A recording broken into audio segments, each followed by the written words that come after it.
설교전 영상 봤는데 재밌게 보셨습니까? 무슨 생각이 드십니까? 그 사우디아라비아에서 개최한 미래투자 이니셔티브가 주관하여서 18세 이상의 성인 5만 7천 명 대상으로 삶에 대한 만족도를 물어봤다고 하는데, 이 많은 나라 가운데 특별히 이제 우리나라, 이제 한국, 이 한국의 사람들에게 만족하냐라는 물음을 했고, 여기에 대해서 몇 퍼센트나 만족한다라고 말했을까요? 39%가 만족한다라고 이제 대답했다고 합니다. 다른 나라와 비교해 보면은 이 수치가 얼마나 낮은 수치인지 알 수 있는데, 사우디아라비아는 몇 프로일까요? 84%입니다. 이집트 81%, 그다음에 놀러 가기 싫은 인도 몇 프로일까요? 76%가 만족한다라고 대답했다고 합니다. 그에 비해 우리나라는 굉장히 어떻습니까? 낮습니다. 사랑하는 청년 여러분, 여러분들은 삶에 만족하고 계십니까? 사람은 언제 만족할까요? 비유적으로 말하면 이제 국밥이 내 안에 들어올 때, 제가 가장 좋아하는 푸드는 뭐죠? 국밥. 이거 모르면 진짜 우리 청년부에서 탈퇴하는 걸로. 국밥과 이제 저는 수제버거를 되게 좋아하는데, 국밥을 먹으면 우리가 든든하다라는 말을 하죠. 그러니까 사람이 언제 만족하는가라고 했을 때, 우리 마음 안에는 무엇인가가 있는데 그것이 가득 채워질 때 사람은 만족한다라고 이야기하고 있습니다. 반면에 불만족한다라는 건 뭐예요? 내 안에 뭐가 있는 거죠? 갈증이 있는 거. 내 안에 채워지지 않는 그 무엇인가가 있을 때 우리는 불만족한 삶을 고백하게 된다는 것입니다. 후반기 양육디 특별반에서 이제 물음에 답하라는 책이 있어요. 그걸 읽고 나눔을 하는데, 이제 나눔을 위해 책을 읽다가 이제 눈이 가는 스칼렛 요한슨 이야기를 알게 되었습니다. 혹시 스칼렛 요한슨이 누군지 아시죠? 네. 오늘 PPT 준비 안 했어요. 왜냐하면 방송실도 예배하라고 오늘. 스칼렛 요한슨은 누구냐? 마블에서 블랙 위도우를 연기했던 여 배우입니다. 이 배우가 어느 날 이제 자기 인스타그램에다가 맨 얼굴의 사진과 함께 이런 글을 올렸다고 해요. 안 나오니까 잘 들으셔야 돼요. 제가 읽어드릴 테니까. 꽤 깁니다. 특히 여자분들이 공감 많이 하실 것 같은데 한번 읽어드릴게요. 메이크업과 빛나는 옷, 화려함을 거두고 나면 남는 것 평범한 소녀가 우연히 특별한 일을 하게 됐다는 사실뿐입니다. 연예인을 따라 하고 그들처럼 되고 싶어하는 여성들을 많이 봅니다. 그들은 완벽해지고 싶어합니다. 완벽한 몸과 완벽한 피부톤을 가지려고 하지요. 하지만 그들은 모르는 게 있습니다. 그들이 되고 싶어하는 외모의 이면에는 많은 디자이너와 메이크업 전문가, 포토샵 가공, 동영상 편집 기술이 있었다는 걸 말입니다. 그들은 아름다움을 잘못 이해하고 있습니다. 내가 남들에게 어떻게 보일지만 신경 쓰면서 찾는 아름다움은 그리 좋은 게 아닙니다. 당신은 아무것도 신경 쓰지 않아야 합니다. 실제 당신을 사랑하세요. 그러면 화장 없이도 거울을 볼 수 있고, 못 보는 분들이 있나요, 근데? 불완전한 자신을 기뻐할 수 있습니다. 자기가 자신을 사랑하지 않으면 누가 당신을 사랑하겠어요? 세상이 원하는 당신이 아니라 있는 그대로의 자신을 사랑하는 법을 배워봅시다. 글은 어떻습니까? 감동적입니까? 사실 실제로 이 글은 많은 사람들에게 이제 감동을 줬습니다. 그래서 나 자신을 있는 그대로 사랑하자, 영어로는 뭔지 모르겠어요. 이거를 해시태그 해가지고 자신의 어떤 맨 얼굴을 올리는 게 유행이었다고 합니다. 혹시 아세요? 이런 유행? 아시는군요. 저는 처음 알았습니다. 그래서 이제 글 한번 올려볼까 이제 고민을 했는데, 전 항상 맨 얼굴이어가지고. 스칼렛 요한슨의 글을 보면서 평소 나의 단점에만 집중하고 나를 사랑하지 못한 저를 되돌아보고 반성하게 되었는데, 근데 문제가 있었습니다. 그것은 뭐냐면 이런 반성이 오래 가지 않더라는 것입니다. 자, 여러분들도 한번 생각해 보십시오. 나는 나를 사랑하기로 작정할 거야. 그래, 내가 나를 사랑하지 않으면 나를 누가 사랑해? 나는 있는 그대로 존귀한 존재야 라는 이 사실을 우리가 믿고 의지하고 이제 내가 그렇게 살 거야 라고 다짐하지만 여러분들은 얼마나 그런 게 가던가요?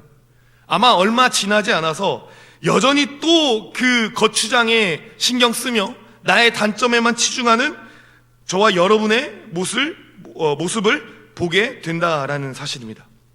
우리는 스칼렛 요한슨처럼 나를 사랑할 거야 해도 조금만 시간이 지나면 다시 원점으로 돌아와서 불만족 가운데 사는 모습을 보게 된다라는 사실이죠. 최근에 자체적으로 조금 간단하게 우리 청년들 대상으로 삶의 만족도를 조사했습니다. 작은 쪽지에 여러분은 삶에 만족하는가? 이 질문을 했었는데, 그러니까 열심히 참여해 주신 청년들께 감사하며 참여 안 하신 분들은 이제 미워할 겁니다. 사실 근데 이름이 안 적혀 있어서 누구를 미워해야 될지 모르겠지만, 근데 놀랍게도 세상과는 다른 지표가 우리에게 나왔어요. 총 55명 56명, 세모까지. 세모가 있었어요. 세모라는 지표는 없었는데. 그러니까 만족하다, 불만족하다, 불만족하다, 만족하다 그러겠죠. 사실 우리의 삶은 그런데. 어쨌든 이언론적으로 생각해 봤을 때 55명이 참여해 줬는데 만족이 몇 명일까요? 만족이 52명, 불만족이 3명에 불과했다라는 사실입니다. 뭐 약간 공산당에 온 느낌이 들기도 하고. 조사를 보면서 내가 세 가지 사실을 세 가지 생각이 들었는데, 첫 번째는 이게 진짜 사실일까? 이름도 안 적혔는데 왜 사실대로 못 적지? 혹시나 교회에서 불만족이 많으면 시험 들까봐 그런가? 뭐 이런. 어쨌든 불만족하는 사람은 삶이 불만족스러우니 이 쪽지도 불만스럽고 내지 않았다, 뭐 그런 가설도 될 것 같고. 그래서 대략 한 50여 명 정도는 이제 만족이 없는 걸로. 두 번째는 만약 이게 사실이라면 여기 안에 만족하는 자가 거의 다 있다라는 건데, 그러면 세상의 사람들은 거의 다 불만족하며 살아가는 사람들이겠구나. 왜냐면 우리가 39%라고 하는데 여기에 거의 한 90% 이렇게 되는 사람이 다 있으니까, 그럼 밖에 나가면 대부분의 사람들은 불만족하며 살아가겠구나라는 생각을 하게 됐고요. 마지막으로 분위기가 참 중요하구나라는 생각을 했습니다. 제가 이 물어본 시점이 예배 아니겠습니까? 그러니까 아마 예배를 드리고 이렇게 적으니까, 또 예배의 자리에 왔으니까 뭔가 영향을 미치지 않았을까, 그런 생각도 하게 되는데, 이제 크게 만족하는 가운데 이유를 보면 신앙이 독보적인 일입니다. 나는 신앙이 있어서. 그런가 하면 이제 두 번째에는 관계는 이제 2배 정도 적어요. 제가 이를 통해서 알 수 있는 것은 삶의 만족을 신앙 앞에서 찾는 자들이 참으로 많이 있구나라는 생각을 하게 되면서, 더 나아가서 내가 만족하려면, 내 안에 무엇인가가 채워지려면 신앙이 답이구나라는 생각을 하게 되었습니다. 오늘 이것이 핵심입니다. 나를 사랑하자 결심해도 우리는 우리의 마음을 채울 수가 없는 존재입니다. 언젠가 또 불만족한 자리로 나아가죠. 인간은 누군가 채워주어야, 인간은 누군가에게 채움을 당해야 채워집니다. 그래서 핵심이 뭐냐? 신앙이다라는 겁니다. 왜요? 신앙은 예수께서 우리를 채워주는 역사이기 때문입니다. 오늘 읽은 요한복음 4장 10절 그 배경에 한 여인이 등장하는데, 누가 등장할까요? 아십니까? 사마리아 여인이 등장합니다. 이 여인은 삶 자체가 불만족한 삶을 사는 여인이었죠. 제가 그렇게 생각하는 이유는 16절에서 18절을 보시면 되는데, 오늘 성경책을 가져오셨다면 16절과 18절을 펴보시기 바랍니다. 16절과 17절을 한번 보겠습니다. 이르시되 가서 내 남편을 불러오라. 여자가 대답하여 이르되 나는 남편이 없나이다. 예수께서 이르시되 내가 남편이 없다 하는 말이 옳도다. 이 여인에게 예수님께서 내 남편을 불러오라 라고 말씀하십니다. 그래서 여인은 없다라고 대답을 합니다. 하지만 이 말은 거짓말이었습니다. 18절 볼 수 있는 분들만 함께 읽도록 하겠습니다. 시작. 너에게 남편 5이 있었고 지금 있는 자도 내 남편이 아니니 내 말이 참되도다. 예수님 뭐라고 말씀하시죠? 남편 5이 있고 지금 그 남편도 뭐가 아니라고요? 내 남편이 아니니 네 말이 맞다라는 겁니다. 여러분, 남편이 있다는 말입니까? 없다는 말입니까? 있다는 말이죠. 그런데 남편이 있는데 왜 없다라고 이야기를 했을까? 그러니까 이 여인의 삶이 그렇게 썩 좋진 않구나라는 것을 저와 여러분이 알 수 있다는 것이죠. 특별히 눈이 가는 대목이 있는데 여인의 남편의 수 몇 명입니까? 5 플러스 1. 자, 그렇다면 몇 명? 6명이 되겠죠? 와, 대단하죠? 왜 이렇게 많은 남편을 둔 여자가 되었을까, 이 여인은? 제가 결혼을 하면서 이 여인이 왜 많이 결혼했는지를 이해하게 되었습니다. 여러분, 결혼하고 싶습니까? 예. 또 우리 내년에는 또 많은 청년들이 결혼을 해서 빨리 둘째를 가져서 돌잔치를 해가지고 수금을 빨리 해야 될 것 같습니다. 예. 그래서 내년에 너무 많이 해가지고, 예, 그렇습니다. 또 앞으로 쌍으로 다 해가지고, 예. 우리는 결혼을 하고 싶죠. 왜냐하면 결혼을 하면 만족이 있을 거라고 생각합니다. 내 안에 사랑과 평안이 가득 채지면서 뭔가 모르게 채워질 그 아름다운 세상들. 그런데 주변을 보십시오. 저 보지 마시고 주변을 보십시오. 결혼하는 분들이 어떻게 사는지 보십시오. 특별히 제가 우리 청년들의 환상을 많이 깨는 것 같아서 미안한 부분이 있습니다. 그러니까 저랑 가까이 지나지 마세요. 그러면 리얼 부부의 모습을 볼 수 있어요. 리얼 부부. 그게 괜찮다 하면 가까이. 여러분, 사실 결혼은 만족보다는 연단에 가깝습니다. 예. 왜 그럴까요? 결혼은 받기보단 채워주는 것에 가깝기 때문입니다.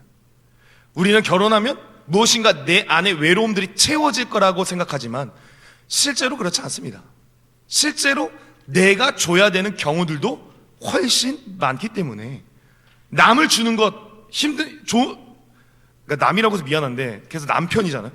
남을 주는 것 좋은 겁니까? 안 좋은 겁니까? 좋지 않은 겁니다. 그러니까 이게 힘든 거죠. 이 여인은 분명 만족할 수 없는 삶을 자신의 마음을 남편으로 채울 수 있을 것이라고 생각했을 겁니다. 그러나 아니었다는 겁니다.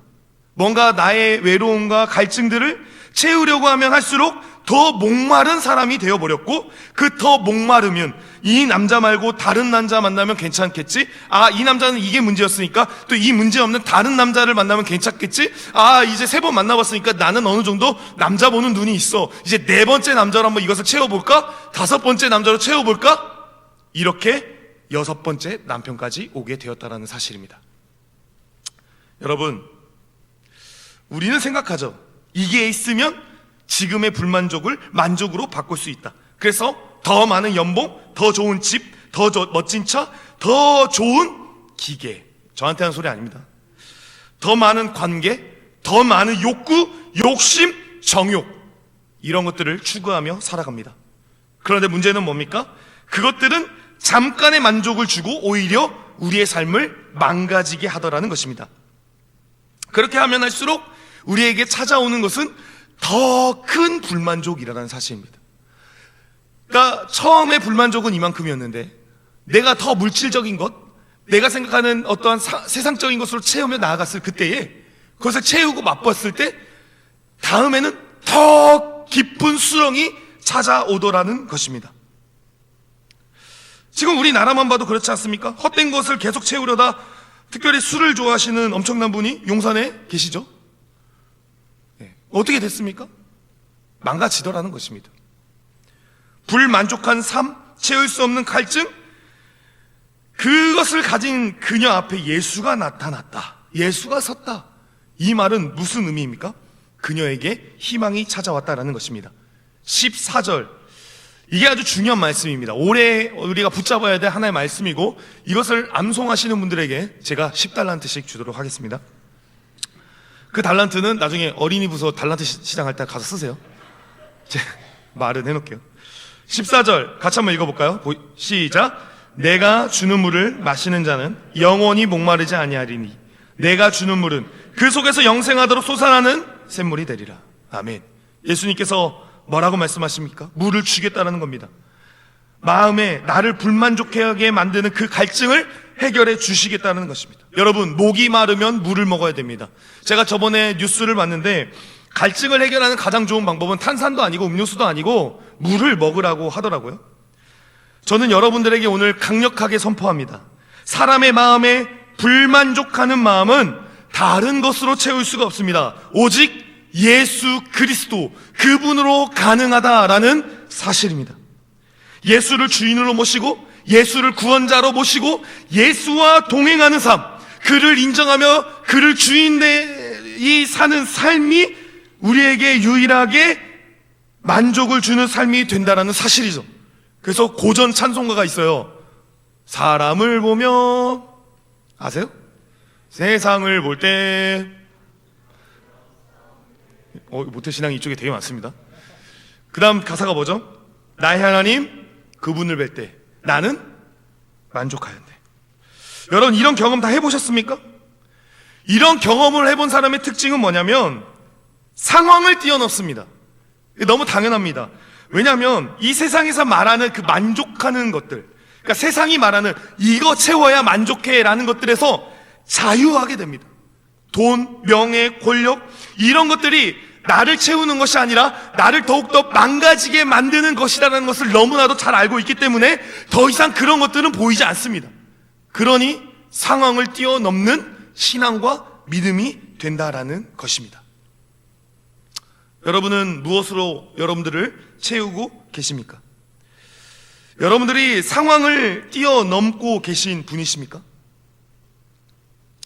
우리는 예수님께 만족이 있다 라고 이야기하지만 실제로 하나님 앞에 채우지 않을 때가 너무나도 많이 있다는 사실이죠. 어찌되었던 여러분, 우리는 예수로 채워야 됩니다. 그러기 위해서 오늘 여러분들에게 한 가지 말씀드리고 싶은 게 10절 한번 보겠습니다. 10절, 오늘 읽은 말씀 10절 시작. 예수께서 대답하여 이르시되 내가 만일 하나님의 선물과 또 내게 물 좀 달라 하는 이가 누구인 줄 알았더라면 내가 그에게 구했을 것이요 그가 생수를 내게. 여러분, 여러분들의 예수님이 여러분들에게 만족을 주시려고 작정하셨는데 그것을 누가 얻을 수 있습니까? 여러분들의 마음에 생기는 그 갈증을 누가 해소할 수 있습니까? 누가 해소할 수 있냐면 달라고 하는 사람이 해소할 수 있다는 사실입니다. 여러분, 달라고 하는 사람. 여러분, 예수님이 우리에게 만족을 주시는데 예수님은 어떠한 조건도 달지 않으시고 딱 한 가지 말씀하시는데 그게 무엇이라고요? 달라고 해야 된다. 주님 주십시오 라고 해야 된다는 거죠. 산타 할아버지에게 선물 받는 비결은 뭡니까? 울면 선물 못 받았어요 이번에? 할아버지께서 많이 바쁘셨나 보네. 울면 안 돼. 울면 안 돼. 산타 할아버지는 우는 아이에게 뭐 안 준다고요? 자, 그러나 예수님은 울어도 돼. 울어도 돼. 울면서 뭐 하면 돼요? 주세요 하면 되는 거예요. 예수님, 제 삶이 불만족스럽습니다. 주십시오. 예수님, 내 안에 와 주십시오. 간절히 빌 때 하나님의 선물, 그것이 우리에게 주어진다는 것이죠. 마태복음 7장 7절과 8절을 읽어드리겠습니다. 구하라 그리하면 너에게 주실 것이요 찾으라 그리하면 찾아낼 것이요 문을 두드리라 그리하면 너에게 열릴 것이니 구하는 이마다 받을 것이요 찾는 이는 찾아낼 것이요 두드리는 이에게 열릴 것이니라. 여러분, 예수로 나의 불만족을 해결하기를 원한다면 그것을 향해 우리는 기도해야 된다는 사실이죠. 새해 연초가 되면 담임 목사님께서 성도님들의 기도 제목을 봤습니다. 아마 오늘 주보에도 들어갔을 것 같은데요, 거기에는 우리 청년들의 기도 제목도 들어가죠. 아마 저번에 한번 그 2023년에도 이제 목사님이랑 저랑 같이 했던 적이 있어요. 제가 그때 당시 거를 지금도 가지고 있어요. 그래서 혹시나 내가 그때 뭔 기도했는지 까먹으신 분들 오십시오. 그럼 제가 한번 찍어서 이렇게 인스타에다 한번 올려줄 테니까. 그래서 쭉 봤어요. 보면은 보통 가정, 건강, 취업, 그리고 배우자에 대한 기도를 빼먹지 않고 기도를 합니다. 그런데 그 가운데 정말 빼먹지 않는 게 영적 체험에 대한 기도였어요. 새해에는 더 말씀 보게 하시고, 새해에는 더 하나님을 닮아가게 하시고, 새해에는 더 영적 성숙이 일어나게 도와주십시오라는 그런 기도 제목들이 많더라고요. 그래서 보면서 제가 반가웠어요. 아, 우리 청년들이 이렇게 성장한 청년들이구나. 단순히 먹고 마시고 즐기는 것만 구하는 것이 아니라 자신의 영적 수준도 구할 수 있는 사람이구나 라고 하면서 너무 반가웠습니다. 지금 제가 여러분들을 뭐 하고 있는 거예요? 칭찬하는 거예요. 아, 우리 수준 높다. 그런데 한편 그런 생각도 합니다. 여러분들 기도 제목 적어내시고 여러분들 기도하십니까? 그러니까 이런 거죠. 제 영적 성장에, 제 마음의 빈 공간에 하나님이 더욱더 채워지도록 목사님 기도해 주세요라고 말하지만 정작 여러분들은 여러분들의 삶 가운데서 얼마나 기도하고 계십니까? 하나님이 믿어지지 않는 그 상황에서, 내가 직장 가운데 정말로 만족스럽지 않은 어느 상황 가운데서 그것을 불평과 불만으로 나아가는 그 시간들이 더 많지 않습니까? 여러분, 기도 제목 낸다고 기도가 이루어집니까? 저한테 기도 제목 적어줘서 기도 이루어지셨죠? 제가 한번 쭉 봤어요. 봤는데 재밌더라고. 아직도 배우자 기도는 안 이루어진 친구도 있고 이렇게. 여러분, 우리는 기도 제목만 적어낸다면 그게 다가 아닙니다. 우리가 기도해야 된다는 사실입니다. 여러분, 기도하십시오.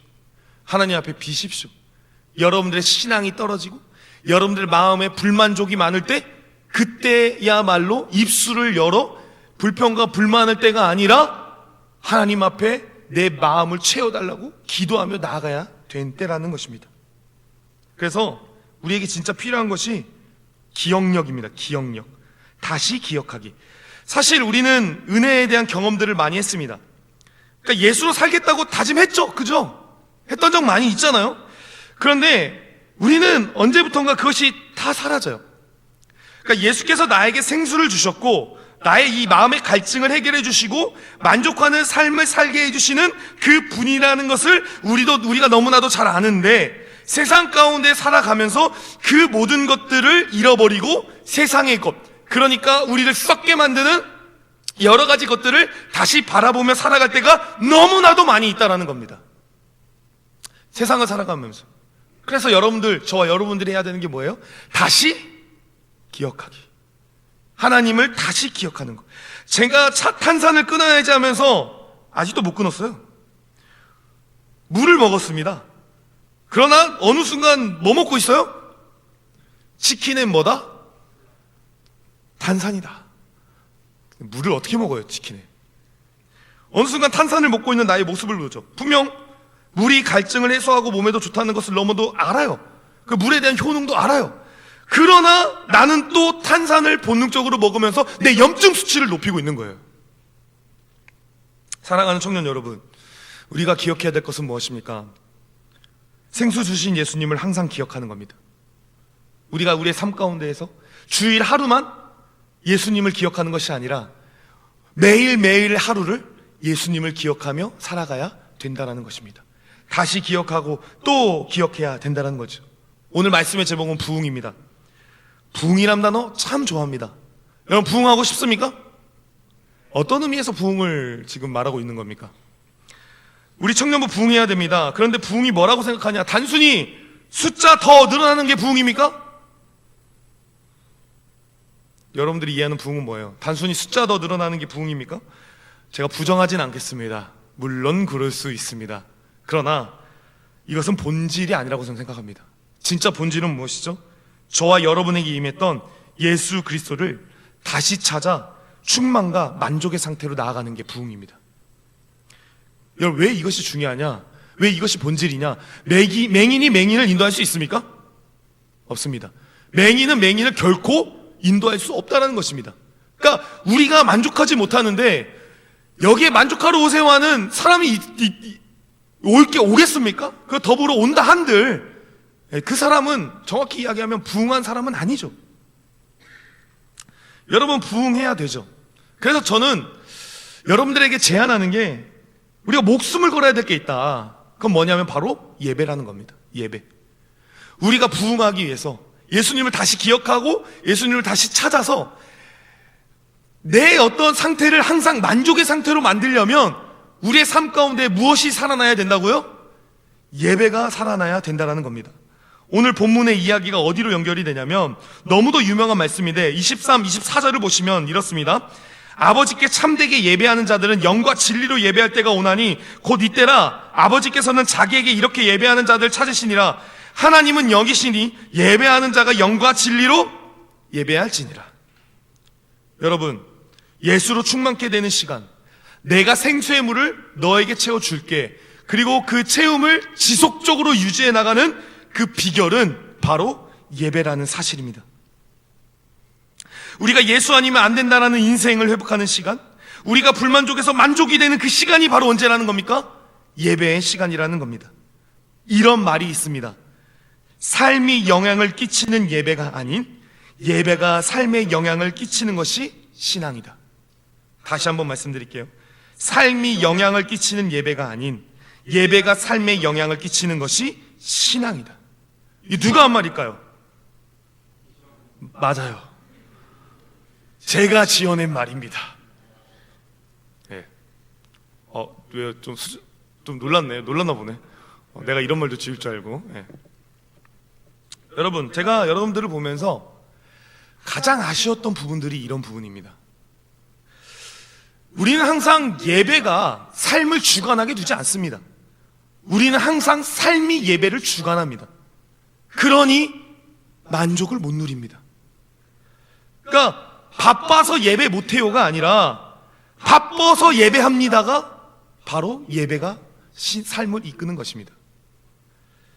그 청소년부들 흔히 하는 말, 목사님 시험 때문에 예배 못 가요, 이렇게 이야기합니다. 아닙니다. 시험 때문에 예배합니다. 이것이 신앙이다라는 것입니다. 우리가 이렇게 살 때 진짜라는 겁니다.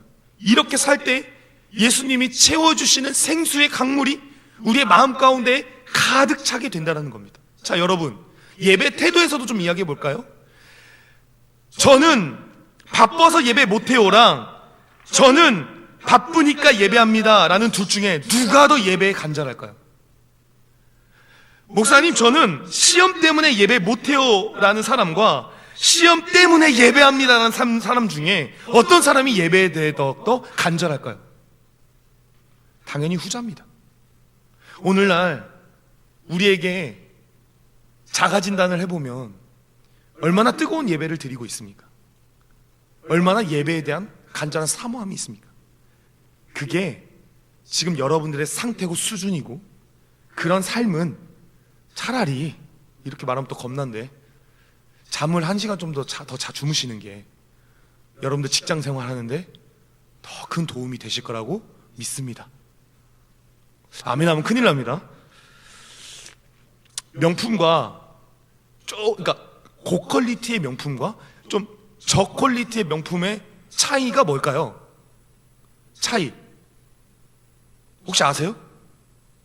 여러분, 사실 그렇게 큰 차이는 안 납니다. 네. 사실 들여다보면 아주 세밀한 것 차이입니다. 예를 들어 그 금메달과 은메달 딴 선수의 차이가 뭘까요? 가끔은 억울하기도 할 것 같아요. 막 0.0 몇 초 그 차이입니까? 근데 차이래요. 네. 그게 결정을 지어요. 저와 여러분도 마찬가지예요. 우리가 어떤 그 예배적 삶을 사는 사람, 그 사람들 중에서도 프로가 있거든요. 어떤 사람들입니까? 예배 1분 1초를 늦는 것에 대한 강박이 있는 사람들이에요. 그러니까 온전한 예배를 위해서 최선을 다해 나오려고 어떻게든 하나의 예배, 그 시간의 예배를 놓치지 않기 위해서 나오는 그 사람이 하나님을 만날 수 있는 것이고 내 내적인 것을 채울 수 있다는 것입니다. 여러분, 부탁합니다. 하나님이 없다라고 말씀하지 마시고, 하나님은 나에게 응답하지 않으셔라고 말씀하지 마시고, 여러분들이 먼저 하나님에 대한 예배에 올인을 해보십시오. 하나님에 대해서 최선을 다해 여러분들이 섬겨 나가보시기를 간절히 바랍니다. 그때 역사가 있는 것이에요. 그러니까 기독교가 어려운 이유가 뭐예요? 보여서 믿어요?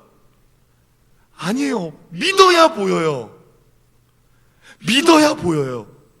그래서 힘든 거예요. 사람들은 대부분 이렇게 이야기해요. 보여주세요, 믿을게요. 아니에요. 안 보여요. 믿어야 보여요. 우리가 하나님 앞에 정성을 다할 때 예배의 힘이 우리에게 들어온다는 겁니다. 2025년 방향성, 저는 다른 것 없다라고 생각합니다. 작년에 우리의 방향성은 뭐였죠? 내 삶의 이유? 예수 그리스도.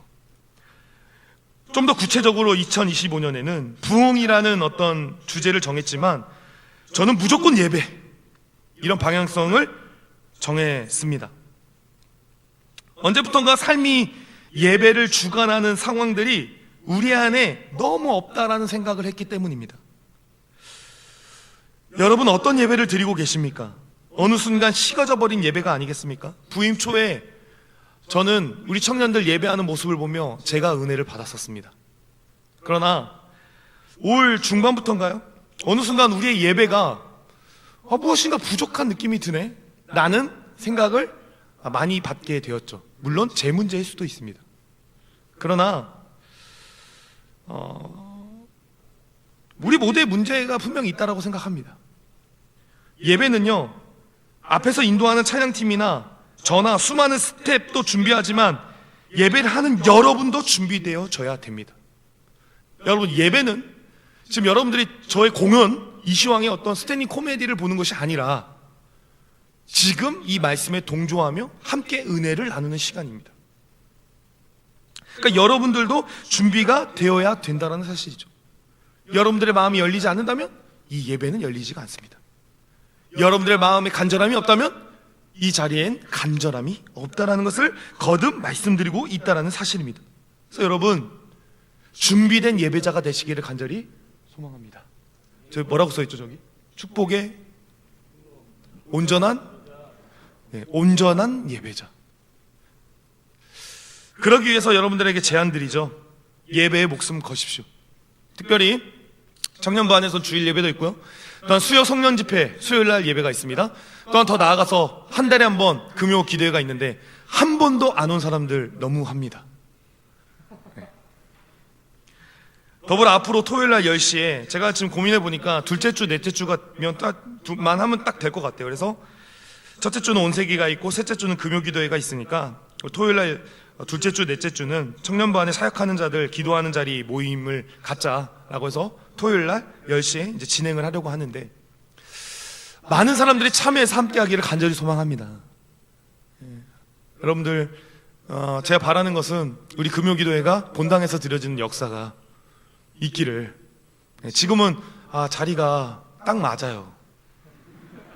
너무 지금 이렇게 다 오면은 여기서 드려야지. 믿습니다. 네. 설교 마무리를 하려고 하는데요, 제가 다시 일어나라는 찬양을 소개하려고 합니다. 다시 일어나. 가사가 이렇습니다. 나는 내 마음에 복음이 흥했던 곳에서 다시 아버지를 만나고 주님 내 마음의 연약한 눈물의 끝에서 또 나를 반겨주시네. 사랑하는 청년 여러분, 사람들은 자신의 삶의 만족을 위해 이런저런 거를 찾습니다.